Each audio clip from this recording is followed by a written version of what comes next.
Hello बच्चा party, कैसे हैं आप सभी लोग। स्वागत है आप सभी का आपके अपने चैनल S2E NCERT पर। जैसा कि आप सभी को पता है, हम 7th क्लास की ज्योग्राफी पढ़ रहे हैं। हम जो है 3rd chapter our changing earth इसको कर रहे हैं। इसकी 2 वीडियो मैंने बनाई है और उन दोनों वीडियो में हमने क्या देखा था। फर्स्ट वीडियो में हमने जियोमॉर्फिक प्रोसेसेस देखे थे, जिसके अंदर मैंने एंडोजेनिक प्रोसेस, एक्सोजेनिक प्रोसेस बताया था और एंडोजेनिक फोर्सेस और एक्सोजेनिक फोर्सेस को एक्सप्लेन किया था। इसके बाद बच्चा पार्टी हमने जो है सेकंड वीडियो बनाई, जिसमें हमने वोल्केनोस पढ़े थे। भाई वोल्केनोस क्या होते हैं। उसके बाद हमने अर्थक्वेक देखा, अर्थक्वेक क्या होता है। तो हमने ये दोनों चीजें जो है बहुत ही अच्छे से एक्सप्लेन करी थी, अच्छे से समझी थी। चलिए आज की वीडियो में हम मेजर लैंडफॉर्म्स पढ़ने वाले हैं, यानी कि एक्सोजेनिक फोर्सेस की वजह से कौन कौन से लैंडफॉर्म्स होंगे, ये हम आज की वीडियो में करेंगे। तो चलो स्टार्ट करते हैं बच्चा पार्टी। मेजर लैंडफॉर्म्स, तो मेजर लैंडफॉर्म्स ये जो है एक्सोजेनिक फोर्सेस की वजह से होंगे। एंडोजेनिक की वजह से कौन कौन से थे भाई, आपका अर्थक्वेक और वोल्केनोस। तो चलो स्टार्ट करते हैं। एक्सोजेनिक फोर्सेस की वजह से कौन कौन से लैंडफॉर्म्स होने वाले हैं, स्टार्ट करते हैं। The landscape is being continuously worn out by 2 process। कौन कौन से हैं वो, वेदरिंग एंड इरोजन। वेदरिंग का मतलब है चट्टान का टूटना, एक चट्टान जिसको वो टूट जाती है, इसको बोला जाएगा वेदरिंग। और इरोजन का मतलब है, मान लो ये आपकी कोई चट्टान है और इस चट्टान के ऊपर से छोटे छोटे मटेरियल को निकालना, यहां से धीरे धीरे जो है इस मटेरियल को निकालना, this is called the erosion. और चट्टान का टूटना, मान लो ये आपकी कोई चट्टान है और ये बीच में से ब्रेक कर देना, बीच में से चट्टान क्या हो जाएगी, ब्रेक हो जाएगी, तो इसको बोला जाएगा वेदरिंग। तो weathering is the breaking up of the rock on the surface. Very good. Erosion is the wearing away of the landscape by different agents like water, wind and ice. ये जो erosion होगा ये किसकी वजह से होगा या कौन करेगा इस इरोजन को, वाटर, विंड और ice. The eroded material is carried away or transported by water, wind। ये जो इरोडेड मटेरियल है इसको कौन ट्रांसपोर्ट करेगा, या तो हवा के थ्रू ट्रांसपोर्ट हो जाएगा या वाटर के थ्रू ट्रांसपोर्ट होगा, और ये ट्रांसपोर्ट होकर के किसी एक जगह पर जमा हो जाएगा एंड डिपोजिटेड, तो वहां पर भी एक लैंडफॉर्म बना देगा। क्लियर है, चलो भाई। This process of erosion and deposition create a different landforms on the surface of the earth. तो अर्थ के सरफेस पर ये जो क्या कहते हैं, इरोजन और डिपोजिशन, ये एक तरह का लैंडफॉर्म बनाएगा अर्थ के सरफेस पर। तो आज हम इसी के बारे में बात करने वाले हैं। सबसे पहले वर्क ऑफ ए रिवर, हम सबसे पहले रिवर के बारे में देखेंगे। रिवर जो है किस तरह का लैंडफॉर्म्स क्रिएट करता है। The running water in the river erodes the landscape. ये आपको पता है रनिंग वाटर जो है लैंडस्केप को कैसे इरोड करेगा, आप देख रहे हैं इस पिक्चर में वाटरफॉल है ना। तो ये वाटर जो है इस चट्टान के ऊपर गिरता है, तो इस चट्टान को क्या करेगा, वो इरोड करेगा बहुत समय तक। ये पानी जब इसके ऊपर गिरता रहेगा तो चट्टान जो है इरोड होती चली जाएगी। देखो अब यहां पर लिखा है when the river tumbles at steep angle. जब रिवर टम्बल्स होती है यानी कि रिवर गिरती है एक स्टीप एंगल से, ओवर वेरी हार्ड रॉक, एक वेरी हार्ड रॉक के ऊपर गिर रही है, ये देखो आपको दिख भी रही है, और down A steep valley side it forms a waterfall. और जब ये डाउन फॉल करती है और नीचे की तरफ गिरती है इस तरह से, तो ये क्या बनाएगी, एक वाटरफॉल बनाएगी। इसको क्या बोला जाएगा, वाटरफॉल। ठीक है, तो वाटरफॉल आपने देखे होंगे। और यहां पर पढ़ते हैं, there are thousands of small waterfalls in the world. The highest waterfall कौन सा है, highest waterfall is Angel Falls of Venezuela in South America. ये कहां पर है, साउथ अमेरिका में हाईएस्ट वाटरफॉल है आपका Angel Falls of Venezuela in South America. The other waterfalls कौन से हैं, नियाग्रा फॉल्स और located on the border between Canada and USA. USA और कनाडा के बॉर्डर पर नायग्रा फॉल्स है, वहां पर आप देखेंगे। इसके बाद और दूसरा कौन सा है आपका, विक्टोरिया फॉल्स। विक्टोरिया फॉल्स देख लेते हैं। Victoria falls on border of Zambia and Zimbabwe in Africa. Clear है, तो आपको 3 जो है यहां पर वाटरफॉल दिए हुए हैं। पहला है आपका Angel Falls of Venezuela, then Niagara, then Victoria Falls. तो ये जो है वाटरफॉल्स आपको समझने हैं, देखने हैं। क्लियर है? तो आगे बढ़ते हैं। एज द रिवर एंटर्स, ये एक तरह का हमने जो है लैंडफॉर्म देखा, रिवर से जो होता है वाटरफॉल की वजह से चट्टान क्या होती है, टूट जाती है, उसका वियरिंग होगा, इरोजन होगा, यहां पर भी एक तरह का लैंडफॉर्म बन रहा है। अब मान लो जब रिवर जो है एंटर करती है प्लेन्स के अंदर, it twists and turns forming large bands known as meanders. देखो जैसे मान लो रिवर एंटर करी प्लेन्स के अंदर, तो देखो इस तरह से मूव कर रही है जैसे सांप मूव करता है। तो मीएंडर्स का मतलब है ये इस तरह का मोशन जैसे सांप मूव करता है ना। तो विसर्प, हिंदी में इसको विसर्प बोलते हैं। तो सांप जैसा मूवमेंट इसको मीएंडर्स बोला जाएगा। तो यही जो मोशन है ये मीएंडर्स कहलाता है। Due to continuous erosion and deposition along the side of the meanders, यहां पर ध्यान से समझेंगे, इसको पढ़ते हैं। Due to continuous erosion and deposition along the side of meanders, the end of the meanders loop comes closer and closure.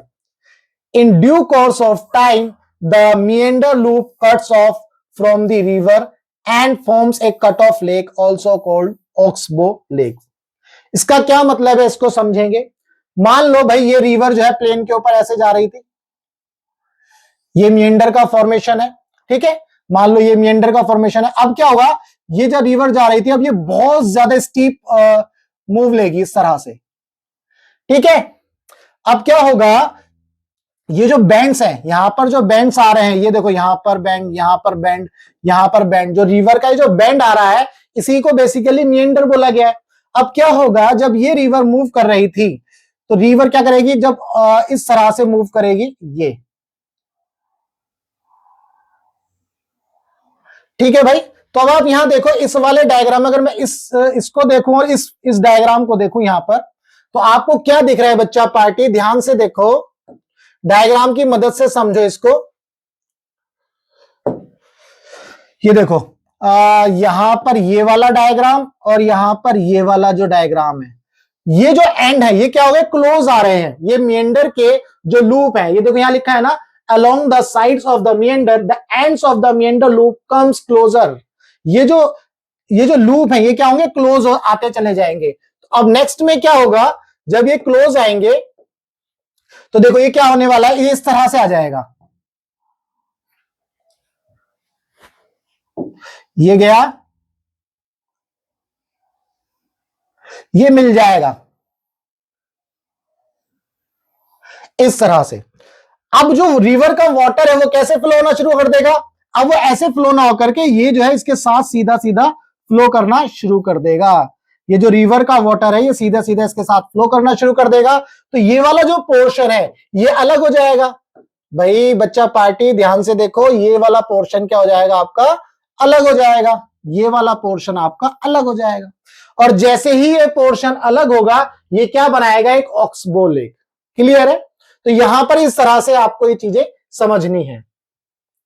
चलो फिर से पढ़ते हैं इस लाइन को ताकि आपको इसमें क्लैरिटी और अच्छे से आ जाए। Due to continuous erosion and deposition along the side of meander, जब रिवर साथ साथ जाएगी तो कंटिन्यूअस इरोजन होगा, यहां पर लैंड का कंटिन्यूअस इरोजन होगा और मटेरियल का डिपोजिशन होगा, जिसकी वजह से मीएंडर के जो लूप है वो क्लोजर क्लोजर आने शुरू होंगे। जैसे यहां पर ये लूप था, ये क्लोज आना शुरू होगा, ये देखो और क्लोज आ गया, यहां पर ये मिलने लग गया। जब ये क्लोज आएगा तो ये वाला जो पोर्शन है मीएंडर का, ये पोर्शन अलग हो जाएगा। The side of the meander, the end of the meander loop comes closer and closer.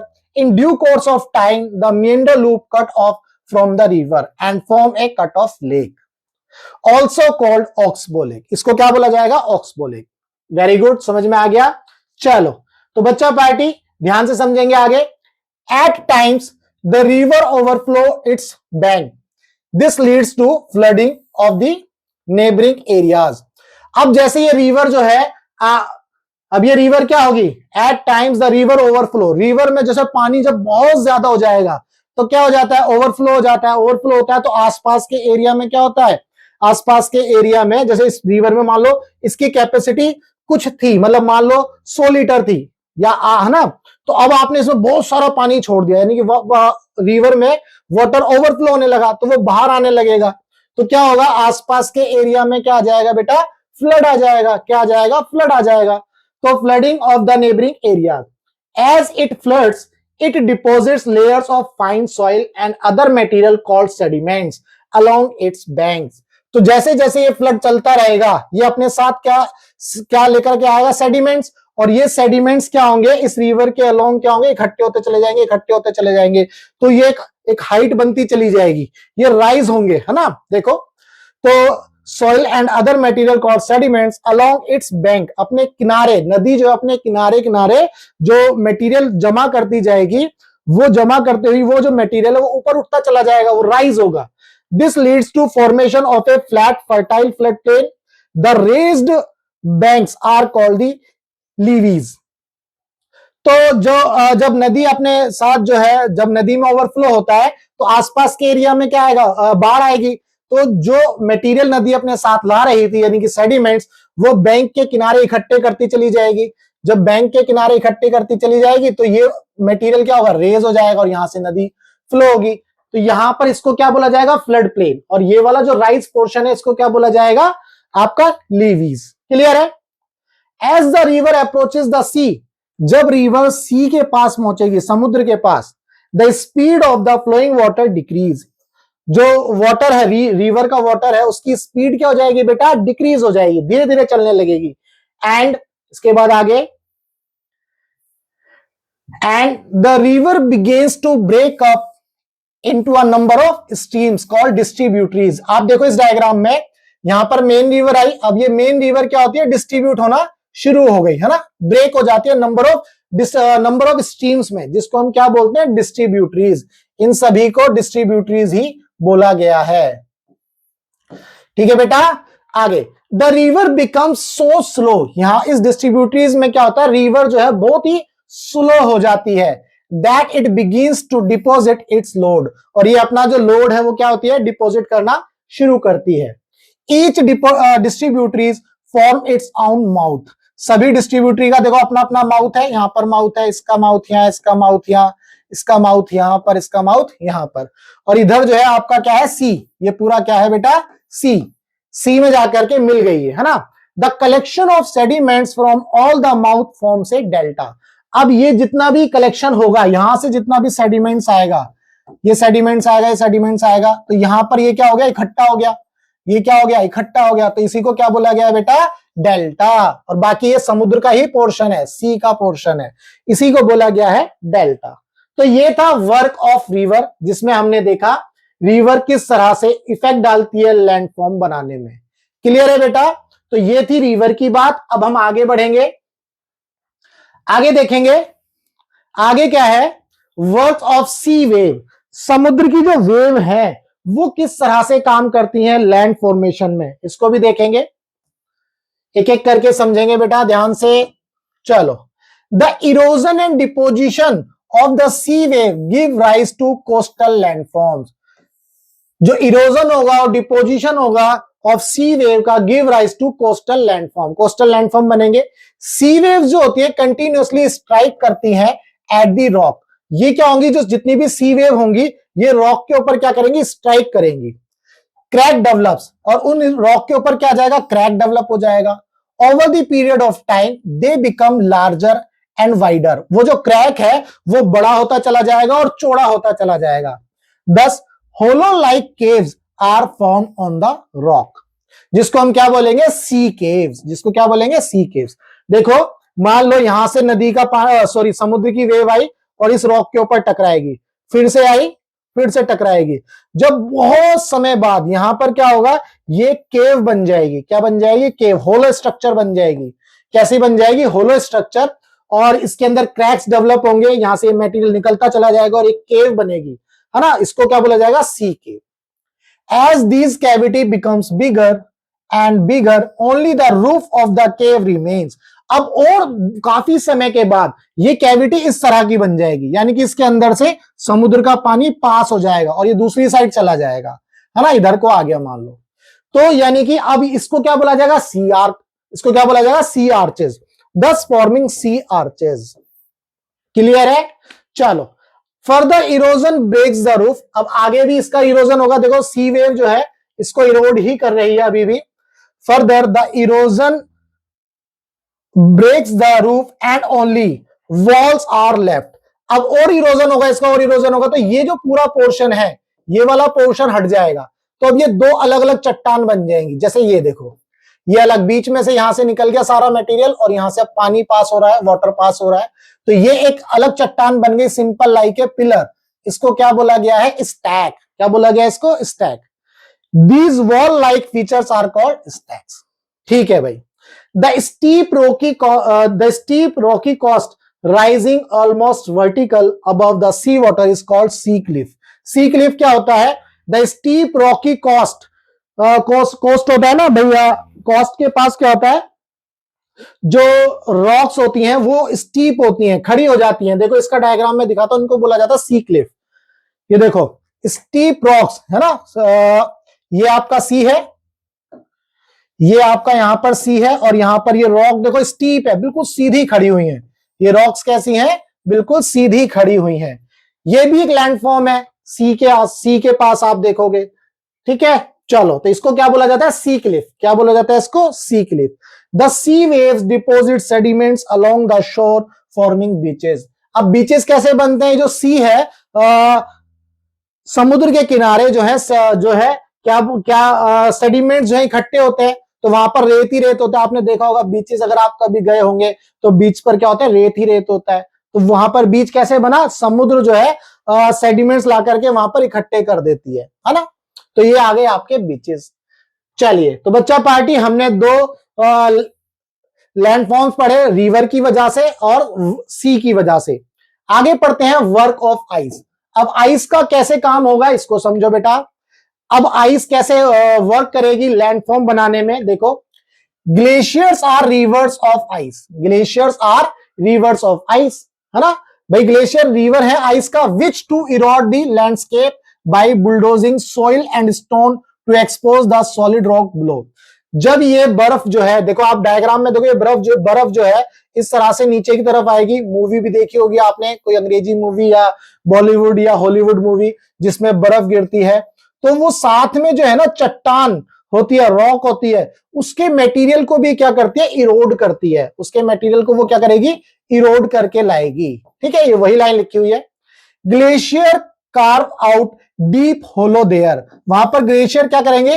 वहां उस चट्टानों को क्या कर देंगे? और खोद देंगे, होलो बना देंगे।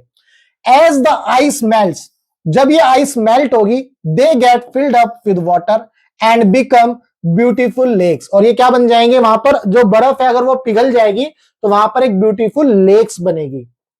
इन माउंटेन्स के अंदर ब्यूटीफुल लेक बनेगी। The material carried by the glacier such as rocks big and small, sand and silt gets deposited. These deposits form are called glacial moraines.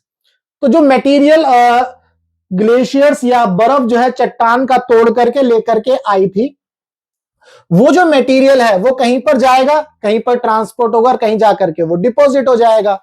जहां पर भी वो डिपॉजिट होगा उसको क्या बोला जाएगा? Glacial moraines. देखो एक डायग्राम में समझेंगे मोरेन्स।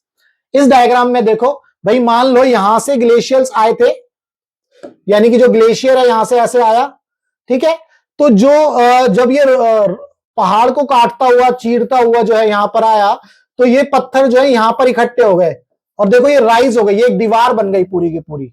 देखो अगर ध्यान से देखो तो क्या बन गई? एक दीवार बन गई है इसके चारों तरफ, है ना।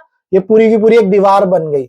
इसी को बेसिकली बोला जाता है मोरेन्स, है ना। इसको क्या बोला गया? मोरेन्स। और इसके बीच में क्या बन गई? एक लेक बन गई। क्या बन गई? ये लेक बन गई।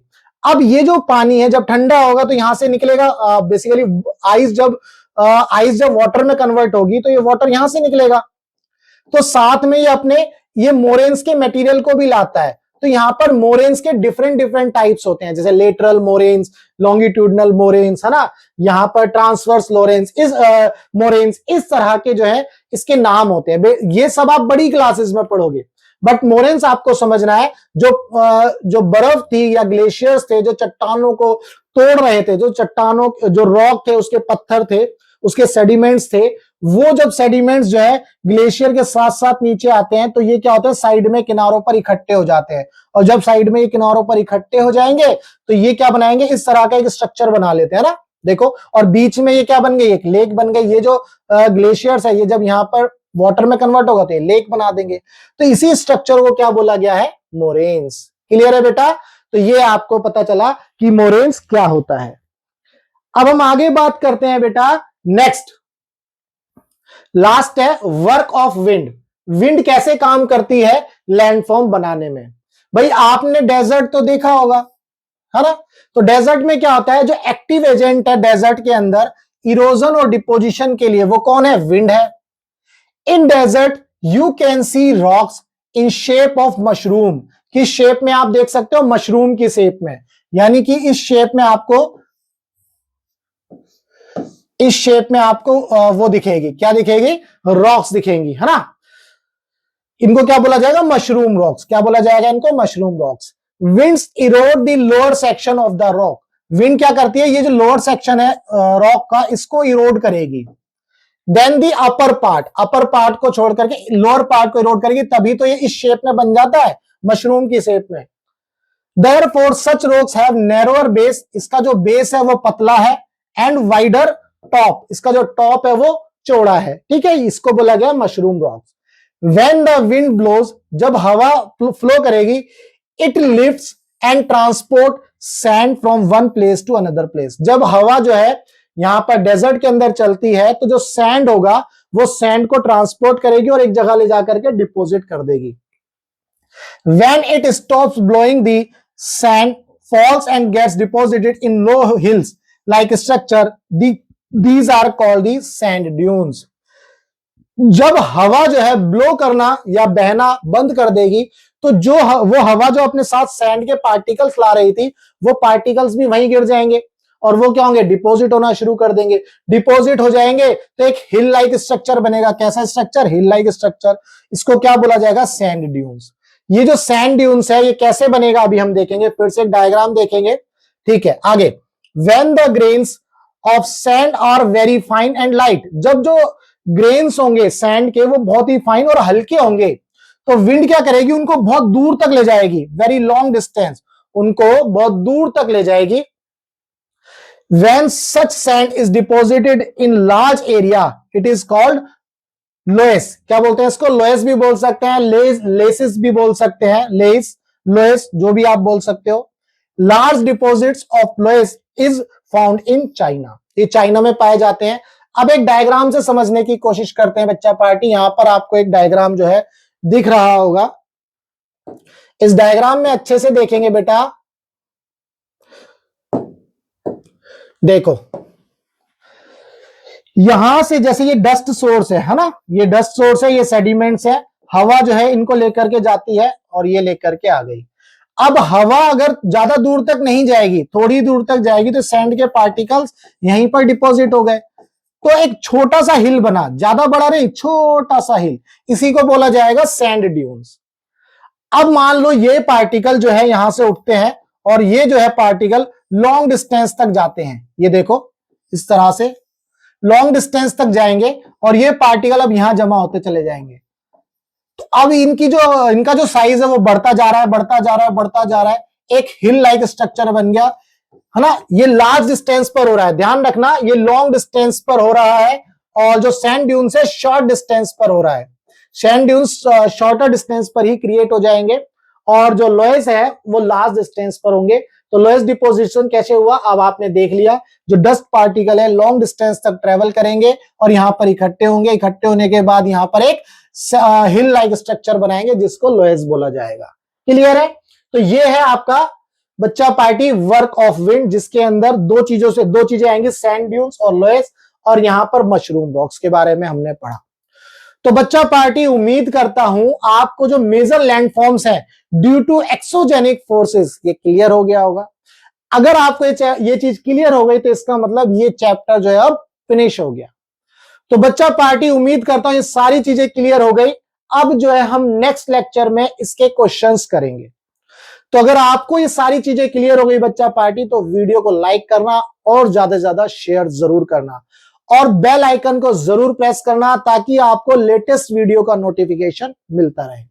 चलिए मिलेंगे हम अपनी नेक्स्ट वीडियो में, जिसके अंदर हम आवर चेंजिंग अर्थ के क्वेश्चंस करेंगे। चलिए मिलते हैं हम नेक्स्ट वीडियो में, तब तक के लिए goodbye, tata, take care.